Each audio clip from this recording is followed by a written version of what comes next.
بری صحبت میں بیٹھ گئے تو پھر تو سینکڑوں گناہوں میں رفتہ رفتہ مبتلا ہو جائیں گے. بری صحبت سے بچنا ضروری ہے. ایک صاحب نے کہا کہ جب میں چرس پی لیتا ہوں تو پھر میں بہت سارے گناہوں سے بچتا ہوں. بہت قائل کرنے کی کوشش کی کہ پھر میں بہت سارے گناہوں سے، بد نگاہی سے اور یہ گناہ سے وہ گناہ سے ایک سرور، ایک سکون کی کیفیت ہے. میں نے کہا یار تو نشے میں ہوتا ہے اصل میں. تو وہ چاہتے تھے کہ میں ان کو خلیفہ مجاز چرس بناؤں کہ چرس پینے کی اجازت دے دوں. تو بعضوں کو دھوکہ دیتا ہے نفس کہ میں جب اس طرح سے عشق میں مبتلا ہو جاتا ہوں، فلاں سے باتیں کرتا ہوں تو سینکڑوں گناہوں سے بچ جاتا ہوں. نہیں بھائی، اس کی مثال ایسی ہے کہ جیسے کوئی کہے کہ سارے بتوں کو تو توڑ دوں گا لیکن ایک بت بڑا پیارا ہے ننا منا، اس کی میں ضرور پوجا پاٹ کرتا رہوں گا. تو پھر کیا ہوگا بھائی؟ ہلاک ہوگا، تباہ ہوگا، ہم جہنم کا ایندھن بننا پڑے گا.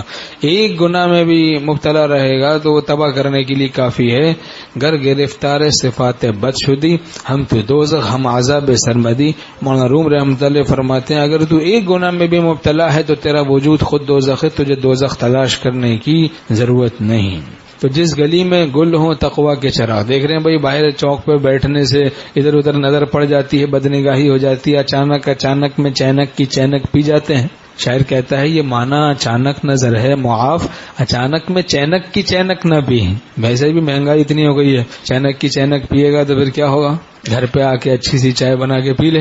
اپنی بیوی کو دیکھے، بیوی شوہر کو دیکھے محبت سے، شوہر بیوی کو دیکھے تو دونوں کو اللہ تعالیٰ محبت سے پیار سے دیکھتے ہیں. غیروں کو نہ دیکھے. نہیں علاج کوئی ذوق حسن بینی کا مگر یہی کہ بچا آنکھ بیٹھ گوشے میں. اگر ضرور نکلنا ہو تجھ کو سوئے چمن تو اہتمام حفاظت نظر ہو توشے میں. تو اہتمام حفاظت نظر ہو توشے میں.